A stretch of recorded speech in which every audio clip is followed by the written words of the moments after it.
Hey, BizBlend listeners, it is that weird time of year where your brain is half new year, new me, and half where did I put my charger? So, holidays bring joy, chaos, and a lot of online activity. Travel bookings, gift receipts, delivery texts, family group chats, donation links, random QR codes at events. It is a lot. And it's also when scammers they go full on beast mode. Not because you are careless, because you're human, you're busy, you are emotionally open, you are moving fast. So today on this episode of the BizBlend podcast with your host Sana, that is me, we are going to talk about something that sounds corporate, but is actually super personal. Identity theft prevention. Not just your own life, listeners, but as a shortcut to upgrading company security too. Because here's the hot take: if you can protect your identity, you can protect your workplace. If you cannot, no amount of software or compliance is going to save you. And to break this down with zero tech jargon and maximum real talk, I am joined by Robert Siciliano. He is a private investigator, certified speaking professional, CEO of Protect Now, and creator of the strategic human firewall. He's also basically the media's go to cybersecurity expert. So, Robert, welcome to BizBlend. It's real an honor to have you here with us. It is great to be here. I appreciate your time. Super. Okay. All right. Robert, you have said a line and it really hits different. All security is personal. So before we get into the tactics, explain what you mean by that in a way that a business owner and also regular person, just trying to survive their inbox can both understand.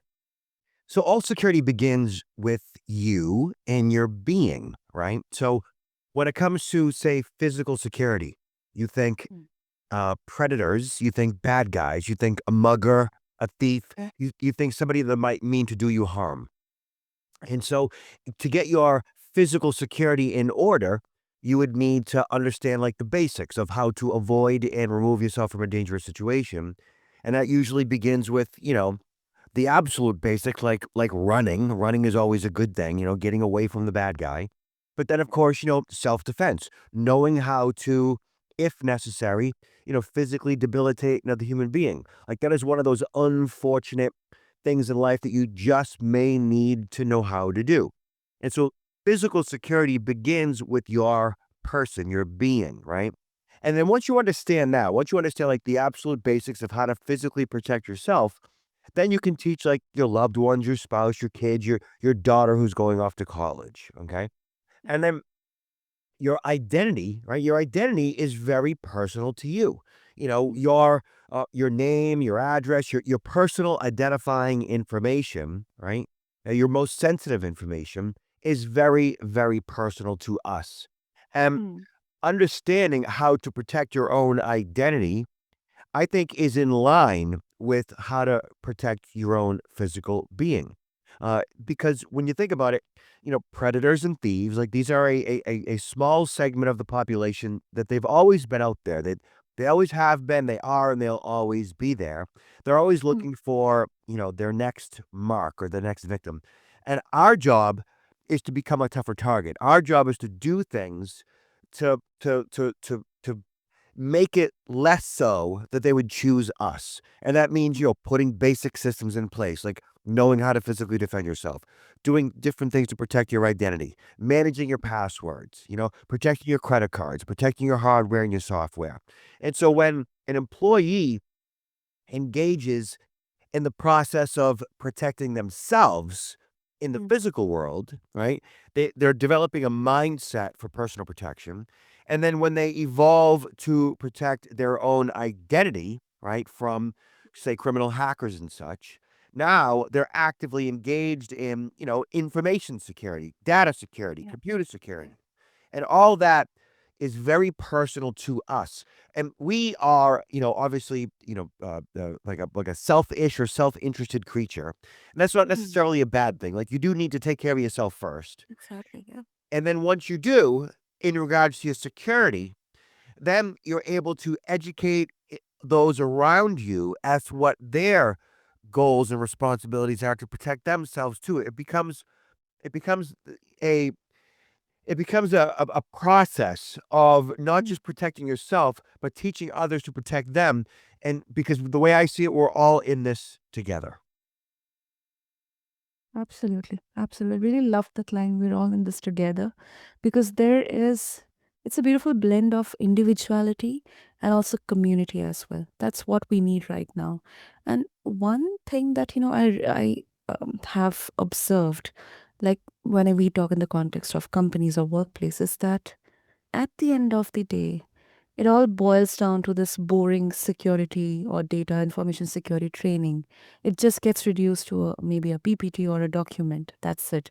There is no real world discussion here that how maybe phishing can be dangerous, or identity theft. As you explained, how easily or maybe through any such means of communication, our details are available.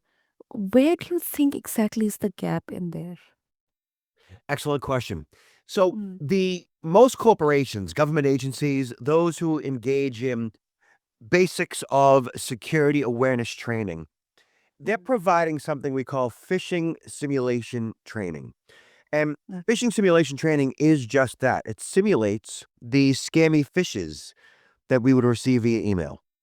And Mm, pardon me. And while those phishing simulation training emails are important and necessary to educate us on how to deal with and mitigate phishing emails, it doesn't necessarily solve the problem of personal security. I think that mm, the phishing simulation training is primarily a check the box compliance type of security awareness that organizations need to and should engage in, specifically, to reduce a certain level of risk, but that doesn't necessarily move the needle to get the employee to really care about security. They might have a better understanding about how to avoid a phishing email in both their personal and professional life. But at the same time, the phishing simulation is kind of being forced down their throat. In other words, they're required to take this type of training, and they don't quite fully understand why, nor do they even think that it's necessary for them to do it. Like they think that security should be the job of the company officer, the chief information security officer, the CIO, or the CTO. And so they don't think that they should have to engage in it at all. And then part of the phishing simulation is this might sound a bit odd, but there is a little bit of shame involved in it. So, like, if the employee gets it wrong, they're kind of scolded in a certain way. Not always, but there's a certain element of that to that type of training that when you get it wrong, they may encourage you a little bit to get it right next time. They may not necessarily scold you, but mm, they do make, in many cases, the employee feel a bit, I guess, less than, right? yeah. And what security awareness training should do is it should empower the individual. It should make them feel as if, they got this, like they understand it, they want it, they need it, like it's within their capacity. It's something that they want to engage in. And if you frame it in such a way where this is good for you because it protects your own identity, it protects your own bank account, it protects your loved ones, it protects your kids. If you frame it so that it's more self-interested, they're more likely to adopt it because, it directly improves the quality of their own lives. Absolutely. That's very well said, Robert. It's basically like decentralizing, giving the power over to you so that it doesn't look like, I mean, I'm not generalizing, but still saying that, normally what, as an individual employee, I would foresee that, okay, if something goes wrong, first of all, I would be so ashamed. I would be fearful. I would be scared to even tell it to maybe my manager or um, maybe the team of CSO or whosoever is responsible for that. Secondly, it's very likely that I could be the scapegoat of that. I could I could just individually bear all the responsibilities. So basically, to avoid that, let me not even be aware about anything. it's up to me. So I think in that in whole that kind of mindset discussion, the aspect of personal security, especially identity theft, because we are heavily surrounded by social media and online stuff, financials, our personal details, everything. It kind of gets kind of diluted into that. And uh, you know y- you are basically saying if people practice protecting themselves, they build instincts that transfer to work. So it's basically muscle memory, not memorized rules or a checklist. That's exactly correct. Mm, When you make all security personal to you, right? mm, It begins to mean something and matter at a higher level. So the way I've always framed security awareness training, right? So security awareness training essentially is phishing simulation training. It's mm, getting um in front of an instructor who educates you on all the various risks and what to do and what not to do. It's watching a pre recorded video that's maybe even cartoon based or a talking head who's explaining again, these are all the risks. This is what you do. This is what you don't do, and so forth, right? That is security awareness training. And the way I see that, like, that is an intellectual, it's in your head, it's an understanding, it's a do this, don't do that. Okay. And all that's good and well, and that's necessary. However, if you really want to move the needle and make the employee care about mm, security, you have mm, to affect who they are and you have to affect them emotionally to do that. And so, in order to do that, the way I frame security awareness training is at a higher level, we call it security appreciation training. And security appreciation training isn't at the head level, it's at the heart level. Okay. So, from the heart level, when I am aware of all these various issues, I understand all these various issues, but the solutions and protecting myself and protecting my loved ones, it really means something to me. It really matters to me on a heart level. Like, it's important to me. And I appreciate the value security has in my life. And when you elevate the employee from awareness to appreciation, now mm. they have a vested interest in Yeah. insecurity. Because it starts with them, it starts with their loved ones, it starts with their being, it starts with who they are and what they need to protect and their identity and their bank account and their money and their children. Like all of that is heart based. That's how you get the employee to care about these things. And once they do, now you're all on the same team. It's not the employee kinda against the CISO, like, "Okay, yeah, my CISO is just a little bit paranoid. I have to do this because he or she is obsessive." It becomes, "Oh, my CISO really understands me and really cares about me and wants me to improve for me."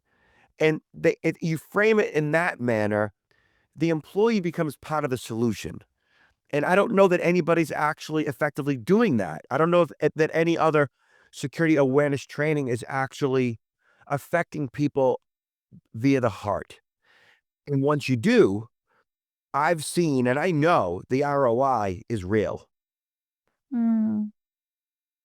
And can you give okay, let's take top two personal identity mistakes that you see that directly translate into company breaches. Sure. Yeah, there's so many. I think it all begins with the employee saying, this is not my responsibility. This is somebody else's responsibility. Right. So they shirk responsibility. And then from there, they don't think or want to believe it can happen to them. Right. So lack of responsibility and in denial. It can't happen to me. Those are the two biggest ways in which we as humans resist security. And then not understanding trust, right? So trust is a really big deal. So we as human beings, we are what is considered an interdependent species. And what that Mhm. means is, as an interdependent species, by default, We depend on each other for our survival. It's always been like that. It is like that and will always be like that. That means that, we require each other, of course, to procreate. And in order to be an interdependent species, we need to trust each other by default. And what that fundamentally means is from the moment you wake up every day, the people that you encounter, the phone calls you receive, the emails and text messages that you get, you fundamentally pretty much want to and generally need to pretty much trust most of the people, if not everybody that you meet and come in contact with. That trust is much more normal and much more natural than not trusting others. If you think about it, even people who say, I don't trust anybody, I don't really believe them. I think that they pretty much still do want to and need to trust pretty much everybody. We give the benefit of the doubt all day long. And so, not understanding trust and how it's by default and how essentially bad actors use our innate trust against us, I think is a significant liability. So when you understand how you naturally and normally want to and need to trust and give the benefit of the doubt all day, every day, when you understand that about yourself, then when the phone rings, when you get an email, when you get a text message, when you meet somebody in person, while you do trust your fellow humans, you learn to not necessarily trust each situation that you're in. And you become that much more aware and that much more appreciative of security and being cognitive of the motivations of others. And that might mean being cognitive of the bad intentions of others. And so it's these basics, taking personal responsibility, recognizing that we function in denial, understanding that trust is by default, not trusting is not natural and normal. But when we have this realization about us and others and just basic human function, we have we begin to develop a much higher level of security appreciation, and we become that much more aware of all the various tools and tactics at our disposal so we can be that much more secure both personally and professionally. Hmm. Makes sense. Makes sense. And uh, can you help us with like a case study where actually, you worked on maybe a training where um, the security in person at an individual level was implemented and it actually directly contributed to the company's security infrastructure, something like that. So here's how I can play that out. I get in front of live audiences all year long. That's what I do. I get on a, Mhm. on a platform on a stage, and I speak to hundreds and thousands of people on an annual basis.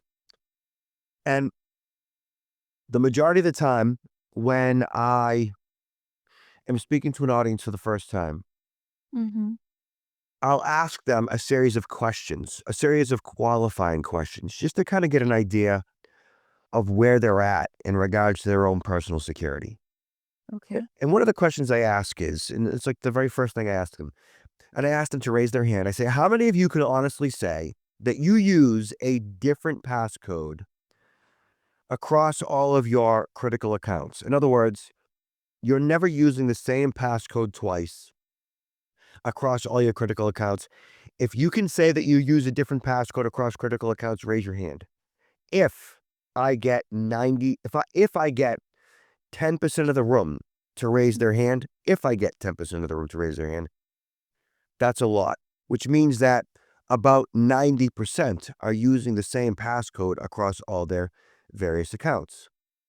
And then in the same breath, I asked the question, how many of you are using two-factor authentication across all your critical accounts, including email?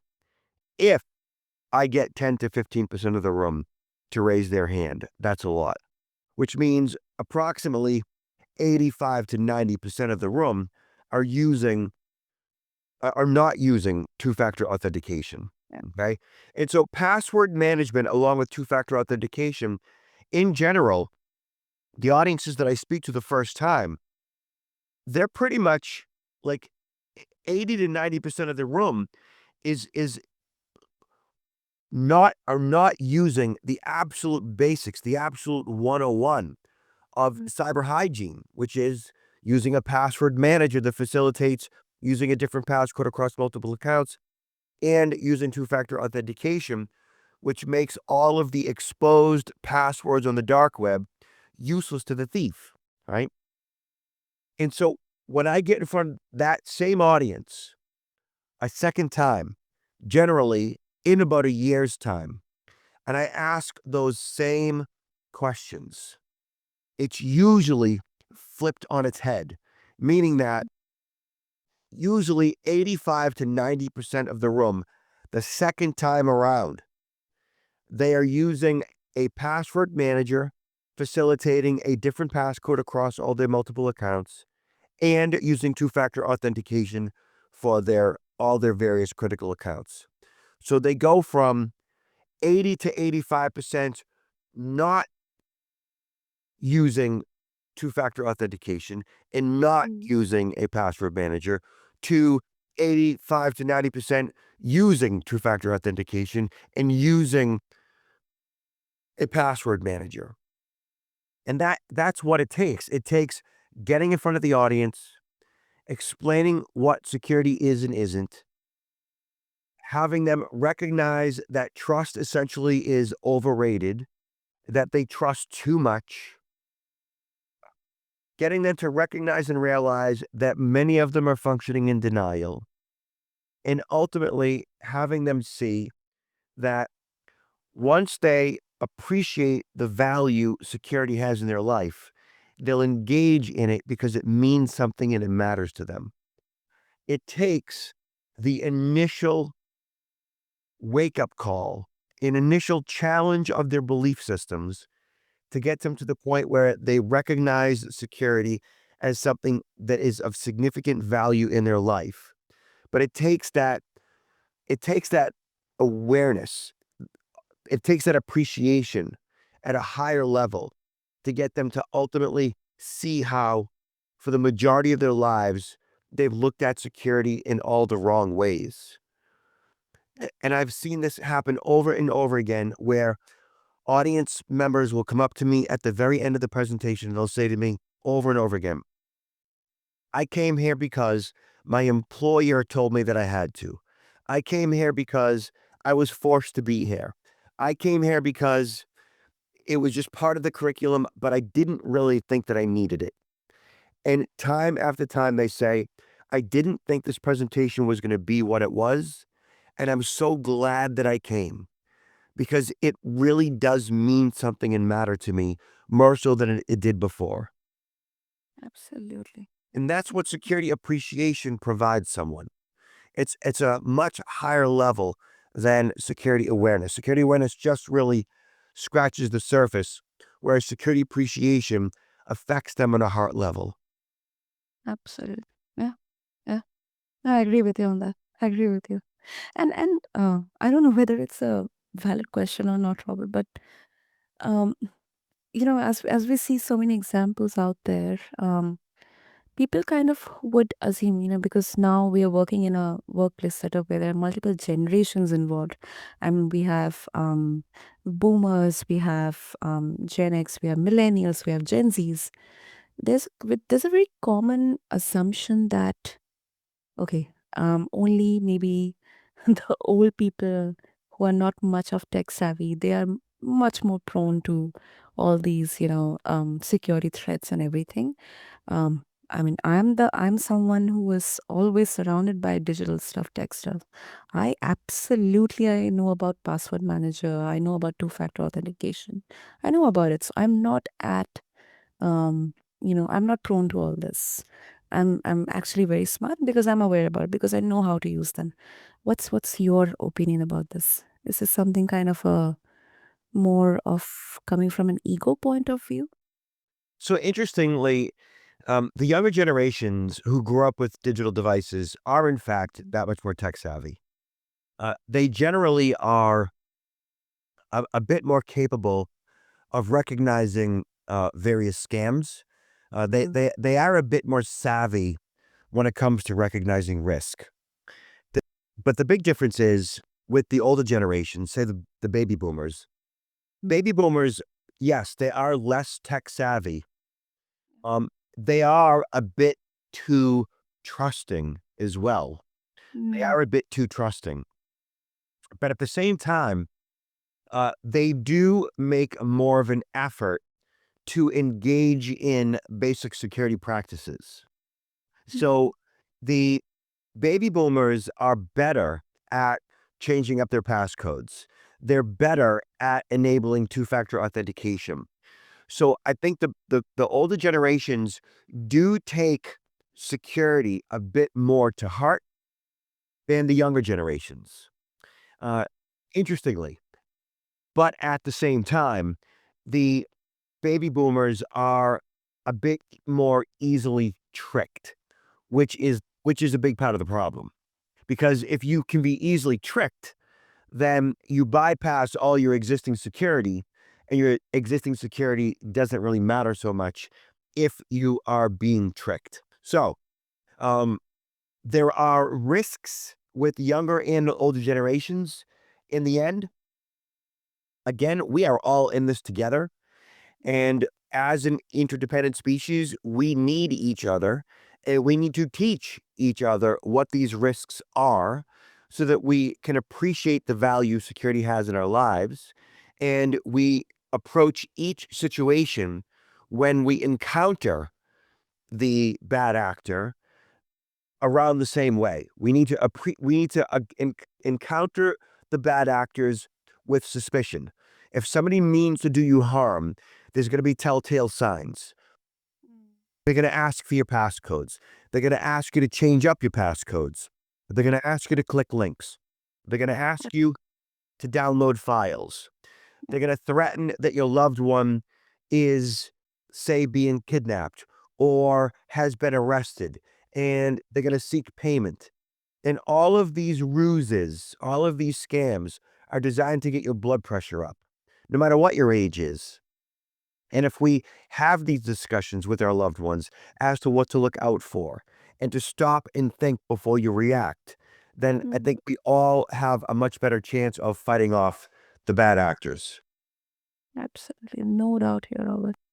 That's a very important point that you mentioned. And before we wrap up, as you mentioned, I think this is very much related to the question because I think, even the world of scams and threats and all, it's also advancing at a very huge rate because now we have AI here. And you talk about AI driven perfect lies, deep fakes, voice cloning. I mean, I have been looking at some of the videos surfacing online. I mean, if you would look at them at the first look, it wouldn't appear from any corner, any pixel that it is fake or is made by AI. I mean, it's kind of perfect. But deep down, when you actually analyze them, yeah, there are telltale signs.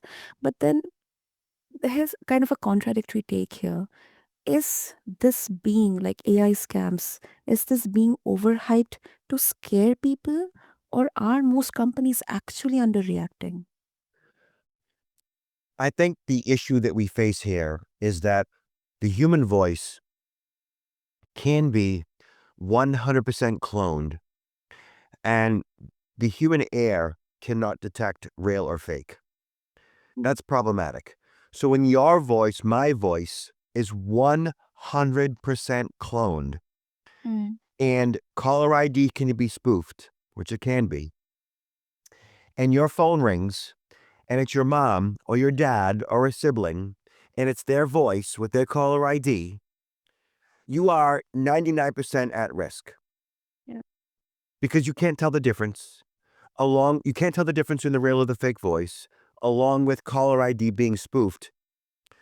I think that it's likely just about 100% of us are going to fall for that. Yeah. I don't know that that's hype. I think that that's real. And that's happening right now. But it's not just the voice. Our faces, our likeness is pretty close to being 100% cloned. I would say the technology's there. I don't know that that technology is there for consumer use. I think the Googles and the Apples and the Microsofts of the world, and the companies that they're absorbing, they're buying, that have that perfect AI technology, have the ability to manipulate us or manipulate anybody with AI face swaps. I don't know that that is readily available for consumer use, but it's there. And we've seen already companies, individuals, employees be duped with AI face swaps. And that is a technology that, and I've been saying my entire adult life presenting these programs, don't worry about any of this, just do something about it. I am actually a bit worried at this point because AI face swaps are just about perfect. And once they are readily available for consumer use, I don't know that human beings are at all capable of determining real or fake, if ever. And I don't know that um, the tools will be readily available to make that determination. And so with things like FaceTime and Zoom and Google Meet, Mhm. those virtual meetings, we've already seen an employee, a CFO out of a company out of Hong Kong be duped by a half a dozen people she was on a call with, and she transferred $25 million out of the account. That's the template. That's the boilerplate. That's where all these scams are heading right now. I don't think it's hype. I think it's real. And I think that the sooner that the consumer understands that, the sooner that the employee understands that it's out there and it's available, then the sooner the systems will be put in place to verify and authenticate who's real and who's fake. Hmm. Hmm. No, I think it can be a hard truth to swallow, uh, personally for me as well. But I think that's the reality we are in. And of course, there are way arounds here. Are there any specific practices that you can at least advise all of us, Robert? Maybe in At a, some way. at a minimum, if a loved one's in distress, at a minimum, you get a call from a loved one needing something, right? There should be a family code word. Yep. There should be some type of a phrase or a code word to verify the authenticity of the person on the other end. And the same thing with an employee. If an employee is in distress or an employee is making a request of sorts to transfer money, whatever, or passwords or whatever the case is, there should be some type of an internal dialogue between employees, coworkers, to verify and authenticate that request to determine if that person is who they say they are. There should be internal comms to make that determination. And I don't know that that has even been a discussion amongst employees at this point. I mean, I don't think so because honestly, Robert, you know, for any first time listener, it would sound like something from a sci-fi or a spy or espionage movie. But I think this is so real out there because this is something I've personally like kind of had so many conversations with my parents. Because honestly, I think uh yeah, of course myself, but they are actually prone to that. And I think there should be more and more conversations because somewhere down the line we all have that, like Gen Z popularly call as FOFO, fear of finding out. But I think that is something, a hard reality that we all have to face. We have to fight it together, raise voices, and maybe that's where technology can be actually helpful. And God hope, I mean, I hope that, people do not use at least AI to bring out those internal codes. Let's just put some human brains into it and create an internal code, maybe for our family members, our loved ones, or friends, or our colleagues or employees. Yeah, I think that's a good way. Yep, agreed. Yep. And we're all in this together. Yep. Great, great, Robert. That this is such an important conversation, and of course, if listeners they would like to get more and more guidance, connect with you, share their thoughts about this conversation, what would be the easiest way? I am online at Robert Siciliano. So if you were to just search Robert Siciliano, I'm all over the socials. And of course, my website is protectnowllc.com. Again, protectnowllc.com. Wonderful, listeners. What I'm going to do is have all the show notes, links in the show notes. So just refer to them along with this episode on whichever platform you are listening to your podcast to. And as we wrap up, okay, let's let do something. Here's what I want you to take into the new year. Security, it isn't an IT thing. It is a life skill. It is the lifeboat. And identity theft prevention isn't just protecting your credit card or credit score. It is protecting your time, your peace, your relationships, and yes, your company too. So as you head into 2026, do the grown up glow up. Use a password manager, turn on multi factor authentication, two factor authentication, slow down when something feels urgent, verify with the second channel, and if you mess up, report fast. Shame is the scammer's best friend. Fear is the scammer's best friend. So, Robert, thank you once again. Thank you so much. Thank you so much. I really appreciate what you're doing here. Thank you. Thank you. And to all the listeners out there, if this episode helped you, send it to one person, maybe your colleague, your friend, your loved one who still uses the same password everywhere. You know exactly who I'm talking about. Until next time, happy holidays, happy new year. Stay safe out there, and I'll catch you next time on BizBlend. Thank you.